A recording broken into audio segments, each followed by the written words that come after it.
السلام علیکم دوستو، ڈراکولا کی واپسی کا 20واں حصہ لے کے حاضر ہوئی ہوں۔ دروازہ بند تھا۔ دونوں نے کوارٹر پہ اپنے کندھے دے کر زور مارا تو وہ کھل گیا اور چارلس اور فادر شینڈرو اپنے زور میں بیک وقت حجرے میں دور آئے۔ انہوں نے دیکھا کہ ڈراکولا ڈائنا کو اپنی باہوں میں گھسیٹ کر گھڑی کی طرح چھلانگیں لگا چکا تھا۔ شیشہ توڑ کے وہ دوسری طرف نکل گیا۔ چھکڑا، فادر شینڈرو نے کہا۔ وہ دونوں چھکڑے سے نکل کے گزرگاہ میں بھاگ پڑے اور کچھ ہی دیر بعد وہ خانقاہ کے صدر دروازے سے باہر اندھیری رات میں تھے۔ چھکڑا اپنی جگہ موجود تھا لیکن اس میں 2 گھوڑے جوت دیے گئے تھے۔ صرف یہی نہیں بلکہ ایک انسانی سایہ بھی کوچوان کی نشست پہ مستدعی اور تیار بیٹھا ہوا تھا۔ یک اندھیرے سے ڈراکولا نکل آیا۔ وہ بے ہوش ڈائنا کو اٹھائے ہوئے تھا۔ اس نے ڈائنا کو تابوتوں کے بیچ میں ڈال دیا اور خود اچک کر کوچوان کے قریب بیٹھ گیا۔ چابک کا سڑاکا رات کی تاریکی میں گونج گیا اور گھوڑے خاموشی سے چھکڑے کو کھینچنے لگے۔ کوچوان ذرا آگے کی طرف جھکا تو اس کے سر پر سے کپڑے کی بڑی ٹوپی جس نے اس کے نفس چہرے کو ڈھانپ رکھا تھا کھسک گئی۔ یہ کوچوان کوئی اور نہیں بلکہ کلیو تھا۔ دفتن کہیں سے ایک انسانی سایہ نکل کر چھکڑے کے سامنے آ کھڑا ہوا۔ آقا، مجھے بھی اپنے ساتھ لے چلو، مجھے بھی اپنے ساتھ لے چلو۔ یہ آواز لڈوک کی تھی اور یہ وہی تھا جو چھکڑے کا راستہ روکے کھڑا تھا۔ فادر شینڈرو نے پھاٹک کھلوایا اور چھکڑے کی طرف بھاگا۔ چارلس اس کے پیچھے تھا۔ ڈراکولا نے ان دونوں کو آتے دیکھا تو وہ غصے سے بھیڑیے کی طرح نہایت زور سے چیخا اور لڈوک کو بڑی بے دردی سے ایک طرف ڈھکیل دیا۔ گھوڑے پھر آگے بڑھے اور بڑی خطرناک تیزی سے چھکڑے کو غیر ہموار راستے پر گھسیٹتے سڑک کی طرف چلے۔ گھوڑے، چارلس چیخا، گھوڑے لاؤ جلدی، فکر نہ کرو، ہم ان کا تعاقب کریں گے، فادر شینڈرو نے کہا، لیکن عجلت اور بدحواسی میں نہیں۔ اور وہ واپس خانقاہ کی طرف چلا۔ لڈوک زمین پہ پڑا لوٹ رہا تھا اور کرا رہا تھا۔ فادر شینڈرو نے شعلہ بار نظروں سے اس کی طرف دیکھا لیکن پھر فوراً ہی ان کا غصہ رحم اور ہمدردی میں تبدیل ہو گیا۔ لڈوک غریب کا کیا قصور؟ ڈراکولا معقول فطرت قوتوں کا مالک تھا اور بے گناہ انسانوں پہ اثر ڈال کے انہیں اپنا غلام بنا لیتا تھا۔ وہ تو شکر ہے کہ ڈراکولا ابھی زندہ ہوا تھا، صرف ہیلن کا خون پی سکا تھا۔ چنانچہ اس کی تمام قوتیں اودھ کر آئیں تو وہ یوں بزدلوں کی طرح فرار ہونے کے بجائے اپنے ہاتھوں کے ایک اشارے سے بھیڑیوں کی پوری فوج بلا لیتا اور یہ بھیڑیے چارلس اور فادر شینڈرو کی بوٹیاں اڑا دیتے۔ لیکن کون ڈراکولا زندہ ہوتے ہوئے بھی مکمل نہ تھا۔ البتہ اگر وہ زندہ رہ گیا تو بہت جلدی اپنی تمام شیطانی قوتیں حاصل کر لے گا اور اس کے بعد اسے فنا کرنا اگر ناممکن نہیں تو بہت مشکل ہو جائے گا۔ خانقاہ کے دروازے پہ برادر مارک 3-4 دوسرے راہبوں کے ساتھ منتظر کھڑا تھا۔ برادر مارک، فادر شینڈرو نے کہا، لڈوک کو اس کے حجرے میں لے جاؤ، اس کے ساتھ سختی نہ کرنا لیکن ہوشیار رہنا کیونکہ اب اس پر اعتبار نہیں کیا جا سکتا۔ چارلس بہت بے چین تھا، اس کے دل میں ایک طوفان اٹھا ہوا تھا۔ نہ لڈوک کی فکر تھی نہ برادر مارک کی پرواہ۔ وہ تو جلد گھوڑے پہ سوار ہو کے ڈراکولا کے تعاقب میں جانا چاہتا تھا۔ ہاں، اس عفریت کے تعاقب میں جو ڈائنا کو لے اڑا تھا، اور اس خیال سے کام کیا اگر وہ ڈراکولا کو فنا نہ کر سکا یا ڈائنا کو اس کے پنجے سے نہ چھڑا سکا تو اس کے چارلس کی بیوی بھی ہیلن کی طرح ڈائن بن جائے گی۔ چنانچہ ایک ایک لمحہ جو گزر رہا تھا ڈائنا کو زندہ مردوں کے جہنم کے قریب لے جا رہا تھا۔ لیکن فادر شینڈرو پرسکون تھا۔ چنانچہ اس نے چارلس کو اپنے ساتھ اپنی مطالعہ گاہ میں چلنے کو کہا۔ مزہ ذکر انکار نہ کر سکا، چنانچہ فادر شینڈرو کے پیچھے چل دیا۔ وہاں پہنچ کے فادر شینڈرو نے کتابوں کی ایک الماری کے پیچھے ہاتھ ڈال کے بندوق نکال لی۔ خانقاہ میں بندوق اپنی بے تابی کے باوجود چارلس اس بات پہ حیرت زدہ رہ گیا۔ یہ واقعی عجیب بات تھی، کبھی کسی خانقاہ میں بندوق نہ رہی ہوگی۔ راہب تو لڑائی جھگڑے اور خون خرابے کے قریب تک نہیں پھٹکتے۔ ڈراکولا آپ کی بیوی کو لے کے سیدھا قصر کی طرف جائے گا۔ فادر شینڈرو نے اس طرح کہا جیسے وہ جالات حاضرہ پہ محض وقت گزاری کے لیے تبصرہ کر رہا ہو۔ قصر میں پہنچتے ہی وہ محفوظ ہو جائے گا اور پھر آپ کی بیوی کو ہم کسی صورت نہیں بچا سکیں گے۔ تو پھر ہمیں صرف یہ کرنا ہے کہ ڈراکولا کو قصر تک نہ پہنچنے دیں بلکہ اسے راستے ہی میں روک لیں۔ تو پھر خدا کے لیے فوراً چلیں، فادر چارلس نے کہا۔ آپ یہاں بیٹھے ہیں، باتیں کر رہے ہیں اور 1-2 گھنٹے میں وہ 1-1.5 گھنٹے میں نہیں، فادر شینڈرو نے کہا۔ نہیں بھائی، جب ہم آپ کو یہاں لائے تھے تو اس وقت و فاصلے کا اندازہ لگانے کے قابل ہی نہیں تھے۔ آپ کا کہنا کیا چاہتے ہیں؟ صرف یہ کہ یہاں سے قصر تک پورے 1 دن کی مسافت ہے، وہ بھی تیز رفتار گھوڑے پر۔ تب تو اور بھی برا ہوا۔ تب نہیں، بلکہ اس میں الٹا ہمارا ہی فائدہ ہے۔ وہ کیسے؟ کچھ ہی دیر بعد رات ہو جائے گی اور دن کا اجالا پھیلتے ہی ڈراکولا اپنی تابوت میں جا سوئے گا۔ لیکن ہم نے تابوت میں سلیب رکھ دی ہے اور آپ نے کہا کہ اب ڈراکولا اس میں گھس نہیں سکتا۔ ہم نے سلیپ رکھ دی تھی تو کلیو اسے نکال کے پھینک دے گا، اپنے آقا کا بستر تیار کرے گا اور جب اس کا آقا تابوت میں لیٹ جائے گا تو پھر کلیو آپ کی بیوی کی نگرانی کرے گا۔ چنانچہ آپ کی بیوی دن بھر محفوظ رہے گی۔ یہ لیجیے۔ اور فادر شینڈرو نے بندوق میں کارتوس بھر کے چارلس کے ہاتھ میں تھما دی اور خود اپنی میز کے دراز کھول کر ان میں سے کسی چیز کو تلاش کرنے لگا۔ مناسب ہوگا کہ اسے آپ ہی رکھیں، چارلس نے کہا۔ یہ آپ کی بندوق ہے اور آپ اس کا استعمال جانتے ہیں۔ ہاں، لیکن میں نے صرف جانوروں کا شکار کیا ہے، میں انسانوں کو گولی مارنے کا عادی نہیں ہوں۔ لیکن ڈراکولا کوئی انسان تو نہیں، بے شک اسی لیے اس پہ گولی اثر نہیں کر سکتی۔ پھر یہ بندوق چارلس کا دماغ مارے پریشانی کے بالکل ٹھس ہو گیا تھا۔ کلیو کے لیے ہے، وہ ویمپائر نہیں، انسان ہے اور شاید اس پر گولی چلانے کی ضرورت پڑ جائے۔ مسٹر چارلس، بوقت ضرورت میں اپنی خانقاہ کے اصولوں میں رد و بدل کر سکتا ہوں، لیکن وہ بھی ایک حد تک۔ چنانچہ کلیو پہ گولی نہیں چلا سکوں گا، ہمیں چند نئے نوکدار کھوٹوں کی ضرورت پڑے گی۔ آئیے آپ اور مارک برادر گھوڑوں پہ زین کس دیں، تب تک میں ڈراکولا کو فنا کرنے کے انتظامات مکمل کر لوں۔ رات کے آخری گھنٹے ختم ہو رہے تھے، اندھیرا سمٹ کے افق مغرب میں ڈوبنے لگا اور افق مشرق سے روشنی کے سوتے پھوٹ رہے تھے۔ چارلس اور فادر شینڈرو اپنے گھوڑوں پہ سوار اب تک اندھیرے میں اور اندازاً راستہ طے کر رہے تھے، لیکن اب وہ اپنے سامنے کچی سڑک پہ چھکڑے کے پہیوں کے نشانات دیکھ سکتے تھے۔ کچی سڑک پر پہیوں کے ہلکے نشانات، ان کے کنارے پہ مردہ مٹھی برابر ڈھیریاں اس بات کا پتہ دیتی تھیں کہ کلیو چھکڑے کو صحیح معنوں میں اڑا لے گیا ہے۔ ڈراکولا اپنے تابوت میں لیٹ چکا ہوگا، لیکن اس کے خادم نے چھکڑے کی رفتار کم نہ کی ہوگی۔ اور ڈائنا، چارلس اپنے گھوڑے کو بے تحاشا ایڑی مارنے لگا۔ ڈائنا کی اس وقت کی حالت کے تصور نے اسے دیوانہ بنا دیا۔ خدا جانے وہ اب تک بے ہوش ہے یا ہوش میں آ چکی ہے۔ اگر ہوش میں آ گئی ہوگا تو مارے خوف کے اس کی حالت وحشیوں کی سی ہو جائے گی۔ وہ ہوش میں تھی یا بے ہوش، یہ تو چارلس نہیں جانتا تھا، البتہ یہ ضرور جانتا تھا کہ وہ ڈراکولا کے قبضے میں تھی اور رات کا اندھیرا اترتے ہی وہ ہمیشہ کے لیے اس کی بن جائے گی۔ ہیلن کی طرح کون ڈراکولا کی دلہن بن جائے گی؟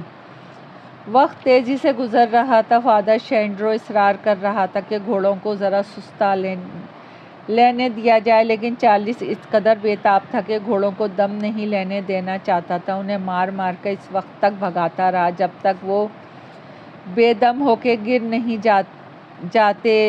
دوپہر ڈھل گئی۔ دور کی پہاڑیوں کی چوٹیوں پہ سپیر کی روشنی نرم پڑ گئی اور رفتہ رفتہ دن ختم ہونے لگا۔ کچھ دیر بعد وہ چوراہے پہ پہنچ جائیں گے۔ وہاں وہ چوراہا دور نہ تھا جہاں سے ایک راستہ قصر ڈراکولا تک جاتا تھا، لیکن اب تک انہیں چھکڑا نظر نہیں آیا تھا۔ یقین نہیں آتا تھا کہ کلیو نے چھکڑے کی رفتار خطرناک حد تک تیز کر رکھی ہے لیکن واقعات ہو چکے تھے وہ ناقابل یقین ہونے کے باوجود حقیقت تھے۔ فادر شینڈرو نے اپنے گھوڑے کی لگامیں کھینچ لی اور دندانے وار اور ایک دوسرے میں پھنسی ہوئی پہاڑیوں کی طرف دیکھا۔ ہمیں چھوٹا اور مختصر راستہ اختیار کرنا چاہیے، فادر شینڈرو نے کہا۔ ہم ڈراکولا کے عین سامنے اس چھکڑے کو روک لیں گے۔ آئیں، اور انہوں نے اپنے گھوڑوں کی باگیں وحشتناک ڈھلانوں کی طرف موڑ دیں۔ ڈھلان جھاڑیوں میں ڈھکی ہوئی تھی، ان کے گھوڑوں کی رفتار تیز نہ تھی، لیکن ایک طرف گھنے جنگل کے کنارے کنارے اوپر چلے جا رہے تھے۔ جھاڑیاں ختم ہوئیں اور اب ڈھلان سنگلاخ تھی، وہاں چھوٹے بڑے پتھر پڑے ہوئے تھے۔ ان کے گھوڑے ٹھوکریں کھاتے اوپر چڑھ رہے تھے۔ اندھیرا ان سے زیادہ تیز ثابت ہوا اور وہ ڈھلان کی چوٹی پر سے تیز دھارے کی طرح بہہ آیا تھا، جیسے وہ ان دونوں کو روک دے گا، لیکن وہ آگے بڑھتے رہے اور چڑھتے رہے۔ چارلس پوری طرح نا امید ہو چکا تھا، اس کے باوجود وہ گھوڑے کو آگے بڑھا رہا تھا، محض اس لیے یہاں سے لوٹ جانا بھی اتنا ہی بے معنی تھا جتنا کہ اب سے یہ تعاقب نظر آ رہا تھا۔ وہ مایوس ہو چکا تھا کہ یکا یک بائیں طرف قصر ڈراکولا کی سیاہ دیواریں یوں نمودار ہو گئیں جیسے پورا قصر کسی جادو کے زور سے زمین میں سے نکل آیا ہو۔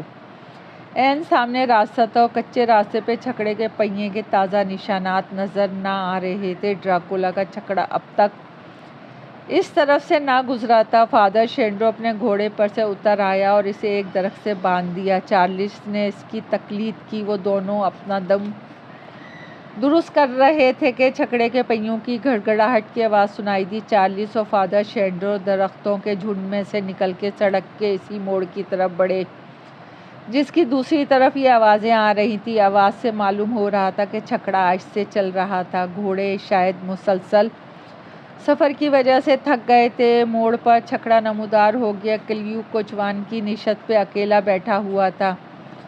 چھکڑے کا ایک پہیہ پتھروں میں اتر گیا تو کلیو کے پیچھے چھکڑے میں رکھے ہوئے دو تابوت ایک دم سے اچھل کے آپس میں ٹکرا گئے۔ فادر شینڈرو نے گردن گھما کے چارلس کی طرف دیکھا اور اپنی بھویں اچکائیں۔ فوراً ہی دونوں سڑک پہ نکل آئے اور آگے بڑھتے ہوئے چھکڑے کے راستے میں کھڑے ہو گئے۔ چارلس نے بندوق اٹھائی اور کوچوان کی نشست پہ بیٹھے ہوئے کلیو کو اس کی زد میں لے لیا۔ کلیو لمحے بھر کے لیے دم بخود رہ گیا۔ وہ پھٹی پھٹی آنکھوں سے ان کی طرف یوں دیکھ رہا تھا جیسے وہاں ان دونوں کی موجودگی کا مطلب سمجھنے کی کوشش کر رہا ہو۔ دفعتاً اس کے چہرے کے پٹھے ڈھیلے پڑ گئے، اس کا منہ کھل گیا اور اس نے گھوڑوں کی لگامیں کھینچ لیں۔ بندوق کی نالی عین اس کے سینے کی طرف اٹھی ہوئی تھی۔ فادر شینڈرو نے کہا، بس بہت دور آ گئے، اترو آؤ چھکڑے پر سے۔ ایک لمحے تک کلیو بے حرکت بیٹھا رہا، جیسے وہ اس بات پہ غور کر رہا ہو کہ فادر شینڈرو کے اس حکم کی تعمیل کرنا کہاں تک مناسب رہے گا۔ پھر وہ ایک طرف کھسک کے نشست کے کنارے پہ آ گیا اور اس کا دایاں ہاتھ لگام چھوڑ کے پہلو کی طرف لٹک گیا۔ یکا یک تاریکی ہوتی ہوئی فضا میں بجلی سی کون گئی۔ کلیو کے ہاتھ میں ایک بڑا سا چاقو تھا۔ اس نے اپنا چاقو والا ہاتھ بلند کیا۔ وہ چاقو فادر شینڈرو کی طرف پھینک کے مارنے کی تیاری کر رہا تھا، لیکن اس کے دل میں رہی۔ ابھی اس کا ہاتھ جھکا بھی نہ تھا کہ چارلس نے لبلبی دبا دی۔ گولی شاید اس کے سینے میں لگی، کیونکہ گولی کے دھکے کو برداشت نہ کر کے وہ دوہرا ہو کے انچ بھر اچھلا، گرا، نشست پہ گھڑی بھر اچھلتا رہا اور پھسل کے دھڑام سے سڑک پہ آ رہا۔ چاقو اس کے ہاتھ سے چھوٹ کر دور جا پڑا۔ کلیو نے پھر حرکت کی۔ فادر شینڈرو چھکڑے کی طرف بڑھا، لیکن اس سے پہلے کہ وہ اس کے قریب پہنچتا، گھوڑے خوف سے ہنہنا کے پیچھے ہٹے اور پھر ایک دم سے بھاگ پڑے۔ اگر چارلس اچھل کر ایک طرف نہ ہٹ گیا ہوتا تو گھوڑے اور چھکڑا اسے کچلتا ہوا گزر جاتا۔ گھوڑے بڑی برق رفتاری سے آخری ڈھلان چڑھ رہے تھے۔ ان کے منہ اور پھڑکتے ہوئے نتنوں سے کف جاری تھا، جیسے کوئی اندیکھا ہاتھ ان پہ آتشی کوڑے برسا رہا تھا۔ وہ بے تحاشا اپنی دوزخی پناہ گاہ کی طرف بھاگ رہے تھے۔ قصر ڈراکولا جو صرف 3 فرلانگ میل دور تھا۔ چارلس اور فادر نے اپنے گھوڑے کھولے، ان پہ سوار ہوئے اور انہیں چھکڑے کے پیچھے بھگا دیا۔ اچھلتا کودتا جھومتا ہوا چھکڑا کسر کی خندق کی چوبی پل کی طرف بھاگے جا رہا تھا اور دونوں متارکت کرنے والوں سے کئی گز آگے تھا۔ چھکڑے کی رفتار کا اندازہ اس بات سے لگایا جا سکتا ہے کہ اس کے پچھلے پہیے سڑک سے تقریباً 1 انچ اوپر تھے اور اسے چھو نہیں رہے تھے۔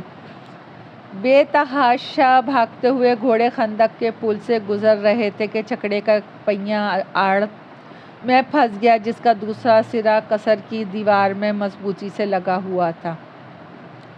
چھکڑے کے تختوں کی چرچراہٹ، اس کی آہنی ساز سامان کی چھنکار اور پہیے کے ٹوٹنے کا چٹاخا سنائی دیا۔ چھکڑے کے یوں اچانک تھم جانے کی وجہ سے گھوڑوں کو ایسا شدید جھٹکا لگا کہ ایک گھوڑا درد و تکلیف سے چیخ اٹھا اور دوسرا اپنی اگلی ٹانگوں پہ بیٹھ گیا۔ پہیے کے ٹوٹ جانے کی وجہ سے چھکڑا آہستہ آہستہ ایک طرف جھکنے لگا اور اس میں رکھے ہوئے 2 تابوتوں میں سے ایک پھسل کے چھکڑے کے کنارے تک آ گیا اور وہاں ٹھہر گیا، لیکن چھکڑا جھکا اور تابوت چھکڑے کے کنارے سے پھسل کر چوبی پل کے کنارے پہ آ پڑا۔ چارلس اور فادر شینڈرو نے گھوڑوں کی لگامیں کھینچ لی۔ انہوں نے دیکھا کہ تابوت پل کے کنارے پر سے بھی پھسل کے خندق میں جا پڑا۔ خندق کا پانی یخ بن چکا تھا، چنانچہ تابوت اس پہ پھسلتا ہوا کسر کی کائی آلود دیواروں تک چلا گیا اور ایک تابوت اب بھی چھکڑے میں رکھا ہوا تھا۔ چارلس اپنے گھوڑے سے اتر کے جھکتے ہوئے چھکڑے پہ جا چڑھا۔ فادر شینڈرو اس کے پیچھے تھا۔ دونوں نے مل کے تابوت کا ڈھکن اٹھایا تو اس وقت ان دونوں کے بوجھ سے چھکڑا اور بھی جھک چکا تھا۔ تابوت میں ڈائنا لیٹی ہوئی تھی، اس کے ہاتھ اور پاؤں بندھے ہوئے تھے، ان کی آنکھیں کھلی تھیں، کھلی کیا تھی، پھٹی ہوئی تھیں اور چارلس کانپ گیا۔ اس نے سوچا کہ ڈائنا اسے نہ دیکھ رہی تھی، اسے پہچان نہیں رہی تھی، شاید وہ ڈائن بن چکی تھی۔ ڈراکولا اس کا خون چوس چکا تھا اور اسے اپنی دلہن بنا چکا تھا، لیکن نہیں، چارلس کا یہ خدشہ بے بنیاد تھا، کیونکہ فوراً ہی ڈائنا کے رخسار پہ ایک آنسو لڑک آیا اور اس نے مسکرانے کی کوشش کی۔ چارلس نے اپنے دونوں ہاتھ بڑھا کے اسے تابوت سے باہر نکال لیا، لیکن فادر شینڈرو نے اسے روکتے ہوئے کہا، آپ ان کی طرف بے فکر رہیں، میں تو یہیں ہوں، البتہ آپ اس کا فیصلہ کیجیے۔ اور چارلس نے نیچے خندق میں نظر کی۔ جمی ہوئی ٹھوس برف سے دھوپ کی روشنی ختم ہو رہی تھی اور ڈراکولا کا تابوت اس کے انتہائی سرے پہ اور کسر کی دیوار کے قریب پڑا تھا۔ آپ کو جلدی کرنا چاہیے، فادر شینڈرو نے کہا، دن کی روشنی ختم ہو رہی ہے۔ چارلس چھکڑے پر سے لٹک کے پل اور وہاں سے چھوٹی سی عمودی ڈھلان پر سے کچھ بھاگتا اور کچھ پھسلتا ہوا خندق میں آ گیا۔ خندق کسر کی دیوار اور کنارے کے درمیان اندھیرے اور زبردست فشار کی طرح تھی۔ آگے بڑھنے سے پہلے چارلس نے برف کا معائنہ کیا اور اپنی ایک ٹانگ پر بدن کا پورا بوجھ ڈال کے اسے آزمایا۔ برف کافی مضبوط معلوم ہوتی تھی، اگر وہ تابوت کا بوجھ سہہ گئی تھی تو یقیناً چارلس کا بھی سہہ سکتی تھی۔ چارلس تابوت کی طرف چلا۔ سورج کی آخری سرخ کرن ڈراکولا کے بلند ترین برج کا ماتھا چوم کے رخصت ہوئی۔ خندق میں گہرا اندھیرا ہو گیا۔ تابوت کے ڈھکن کے جوڑ چارلس کو نظر نہیں آ رہے تھے، البتہ اتنا تو بہرحال معلوم ہو چکا تھا کہ اس کا ڈھکن مضبوطی سے بند ہے اور اس تابوت کے ڈھکن سے جس میں ڈائنا تھی مختلف ساکھ کا تھا، چنانچہ اسے کھولنا آسان نہ تھا۔ وہ ڈھکن کھولنے کی کوشش کرنے لگا۔ وقت گزر گیا، پل پر سے آواز سنائی دی۔ چارلس نے اپنی کوشش ترک کر کے اوپر سر اٹھا کے پل کی طرف دیکھا۔ وہاں فادر شینڈرو اور اس کا سہارا لیے ڈائنا کھڑی تھی، وہ کانپ رہی تھی۔ چارلس، وقت گزر گیا، وہاں سے فوراً ہٹاؤ، فادر شینڈرو نے کہا۔ چارلس شش و پنج کے عالم میں کھڑا تھا، وہ کوئی فیصلہ نہیں کر پا رہا تھا، کیا کرے۔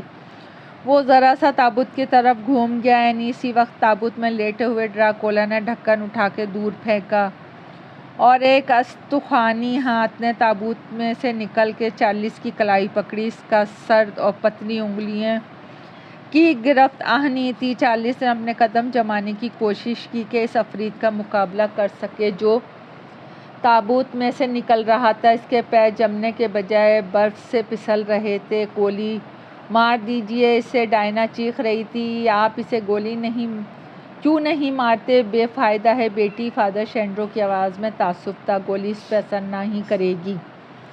چارلس نے ڈائنا کو فادر شینڈرو کے ہاتھ سے بندوق گھسیٹتے ہوئے دیکھا اور اس عرصے میں ڈراکولا فاتحانہ راہٹ کے ساتھ تابوت میں سے نکل آیا۔ چارلس اور ڈراکولا ہاتھا پائی کرتے قصر کی دیوار کے قریب پہنچ گئے۔ چارلس نے ڈراکولا کے جبڑے پہ ایک زوردار گھونسا رسید کر دیا، لیکن ہاتھ اس نے زور سے چلائے کہ خود ہی توازن کھو بیٹھا۔ اس نے سنبھلنے کے لیے دونوں ہاتھ چلائے تو ڈراکولا نے اس کا حلق دبوچ لیا اور اسے قصر کی طرف دھکیلنے لگا۔ عین اسی وقت بندوق کے دھماکے کی آواز قصر کی بے حس دیواروں سے ٹکرائی۔ گولی ڈراکولا کو تو نہ لگی، البتہ ان سے صرف چند قدم دور برف سے ٹکرائی۔ برف کی ایک لمبی سی قاش اکھڑ گئی اور وہاں سے پانی کا چھوٹا سا فوارہ ابل پڑا اور چارلس نے ڈراکولا کو گھبرا کے ایک طرف ہٹتے محسوس کیا۔ پانی کچھ دور تک سطح برف پہ پھیلنے کے بعد پھر اسی میں سما گیا۔ ہاں، فادر شینڈرو چلایا، بہتا پانی! مسلسل دو دھماکے کی آواز سنائی دیے۔ ڈراکولا غرایا اور اس نے چارلس کو قصر دیوار کے ساتھ دھکیل دیا۔ عین اسی وقت بندوق کی تیسری گولی اس کے بہت قریب برف میں آ کر لگی اور اسی دفعہ برف کی سطح پہ ایک ٹیڑھی میڑھی اور خطرناک دراڑ پیدا ہو گئی۔ غصے کی ایک پھنکار کے ساتھ ڈراکولا نے چارلس کو چھوڑ دیا۔ وہ آزاد تھا اور اب وہ کچھ دوڑتا کچھ پھسلتا ہوا خندق کے کنارے کی طرف بھاگا جا رہا تھا۔ برف اس کے پیروں تلے دب گئی اور سرد پانی اس کے پیروں سے لپٹ گیا۔ چارلس لڑکھڑایا، منہ کے بل گرا اور سینہ اور پیٹ کے بل برف پہ اپنا آپ پھسلتا ہوا کنارے تک پہنچ گیا۔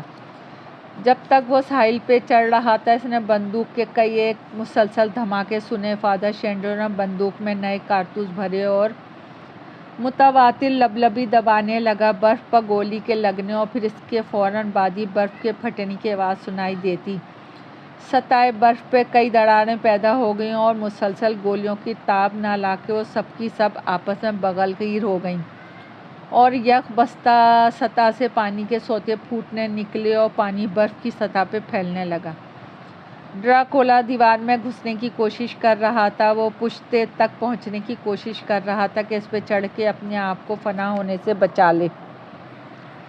چارلس دوڑ کے ڈائنا کے قریب پہنچ گیا۔ ڈراکولا سے ہاتھا پائی اور پھر کنارے تک پہنچنے کی کوشش نے اسے تھکا مارا تھا۔ چنانچہ جب وہ اپنی بیوی کے قریب پہنچا تو بری طرح ہانپ رہا تھا، لیکن خندق میں ادھر ادھر کھسکتے اور راہ فرار تلاش کرتے ہوئے ڈراکولا کی کوششیں بڑی جاذب توجہ تھی، بلکہ ہپناٹائز کا اثر رکھتی تھی۔ چنانچہ وہ اس کی طرف دیکھنے لگا۔ فادر شینڈرو نے شش باندھ کر ایک بار پھر لبلبی پھر دبا دی۔ یوں معلوم ہوا جیسے کسی نے برف کا ایک سرا پکڑ کر اس سے ایک بڑا سا ٹکڑا نوچ لیا ہو۔ برف کٹ گئی۔ وہ حصہ جس پہ ڈراکولا کھڑا ہوا تھا الگ ہو گیا اور پھر وہ ایک طرف نیچے کی طرف جھکنے لگا۔ ڈراکولا غصے اور انتقام کی آگ سے بے تاب ہو کے دوزخ کے عذاب میں مبتلا خبیث روح کی طرح بھیانک آواز میں چیخا۔ سامنے کھڑے ہوئے اپنے کامیاب دشمنوں کی طرف دونوں ہاتھ چلائے، گرا اور بغل تک ڈوب گیا۔ ایک لمحے تک وہ برف کا کنارہ پکڑے رہا، لیکن اس کی انگلیاں اندر کی طرف مڑ رہی تھیں اور اینٹ رہی تھیں، یا شاید وہ مٹی بن رہی تھیں۔ بہرحال یقین سے کچھ نہیں کہا جا سکتا، کیونکہ عین اسی وقت برف کا وہ سرا جسے ڈراکولا نے پکڑا تھا ٹوٹ گیا اور برف کی تہہ کے نیچے بہتے ہوئے پانی نے اس عفریت کو آہستہ آہستہ نگل لیا۔ غرق ہوتے وقت اس کا بھیانک لمبوترا چہرہ اوپر اٹھا ہوا تھا، اس کا منہ کھلا ہوا تھا۔ عفریتوں کا وہ آقا شاید اپنی مدد کے لیے ان خبیث روحوں کو پکار رہا تھا جو وہاں نہ تھیں، اور پھر پانی نے اسے اپنی آغوش میں لے لیا۔ سرخ دھاریوں والا سیاہ لبادہ ایک سیکنڈ تک سطح آب پر مردہ چمگادڑ کے بازوؤں کی طرح پھیلا رہا، پھر وہ بھی غرق ہو گیا۔ چارلس نے ڈائنا کو سینے سے لگا لیا، لیکن فادر شینڈرو بندوق کا گھوڑا چڑھائے اب بھی اسی طرف دیکھ رہے تھے جہاں ڈراکولا غرق ہوا تھا۔ اسے یقین نہ آتا تھا کہ وہ فنا ہو چکا ہے۔ اسے خوف تھا کہیں وہ پھر دوبارہ زندہ نہ نکل آئے، لیکن پانی کی سطح پہ برف کے ٹکڑوں کے علاوہ اور کچھ نہ تھا۔ اندھیرا گاڑھا ہو رہا تھا۔ قصر ڈراکولا خاموش اور محب کھڑا تھا، اور اس قصر کا مالک کون؟ ڈراکولا فنا ہو چکا تھا۔ اب وہ کبھی واپس نہیں آئے گا۔ فادر شینڈرو نے چارلس کی طرف دیکھا۔ وہ انہیں دیکھ کے مسکرانے لگا۔ دوستو، کہانی کا اختتام ہوا۔ اگر پسند آئے تو لائک اور سبسکرائب کیجیے گا۔ آپ کی دعاؤں کی طلبگار۔